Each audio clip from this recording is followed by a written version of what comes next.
কে হোয়াটসঅ্যাপে টেক্সট করে নাকি জোট করতে চেয়েছে, সে মিষ্টি মিষ্টি করে ভালো ভালো কথা বলে সেন্টিমেন্ট নেওয়ার জন্য সালামের নাকি উত্তর নওসাদ দেয়নি বলে ভাঙনের ধর্মপ্রাণ মুসলমানের মন জিততে চাইছে। অত সহজ নয়।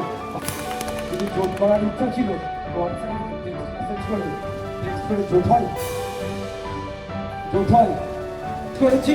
হোয়াটসঅ্যাপে কি আছে সাপ ব্যাংক সেটা জনমানুষের নিয়ে আসা হোক। দিনের বেলায় এরা বামপন্থী, রাতের বেলায় এরা বিজেপি, এরা বামপন্থী, রাতের বেলায় এরা বিজেপি, অনেকের গায়ে লাগছে, তার হাতে হাতে প্রমাণ পাচ্ছে।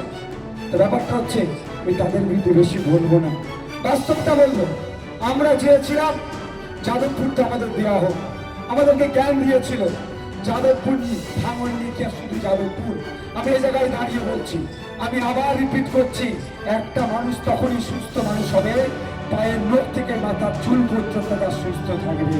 তো ভাঙরকে নিয়ে, ভাঙরকে ছাড়া যাদবপুর সম্পূর্ণ হবে না, ভাঙরকে নিয়ে যাদবপুর সম্পন্ন হবে।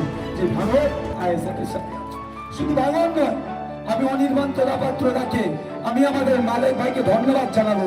সত্যি আমি জানতাম না এই যাদবপুরের এই মধ্যে ক্যানিং পূর্ব, বারুইপুর পূর্ব, বারুইপুর পশ্চিম, সোনারপুর উত্তর, সোনারপুর দক্ষিণে এত ভালো আমাদের সংগঠন দাঁড়িয়েছে।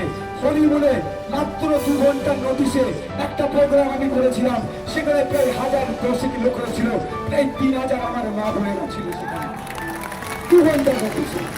চিত্রশালী শেখ করাতে সেখানে গুণনামস্তানদের রমরমা, সেখানে করতে দেবে না। প্রোগ্রাম শুরু 8 ঘন্টায় এসে বলেছিল যে প্রোগ্রাম করবে তার মাথা কেটে নিয়ে হবে। সেখানে যখন গিয়ে পৌঁছেছিলাম তখন রাত প্রায় 9:30 বাজে, প্রায় হাজার হাজার মা বোন বাপ ভাই দাঁড়িয়ে আইএসএফ কে গ্রহণ করে নিয়েছিল।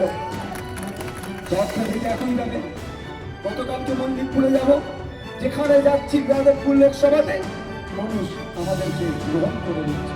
মানুষ বুঝতে পারছে বিকল্প রাজনীতি, যে রাজনীতিতে মারামারি, হানাহানি, খুনোখুনি, মিথ্যা কেসের কোন জায়গা থাকবে না, যে মাথা তুলে বাঁচবে যে রাজনীতিতে, মানুষের অধিকার নিয়ে বাঁচবে যে রাজনীতি, সেই জন্য ছায়া তলে আসছে। সেই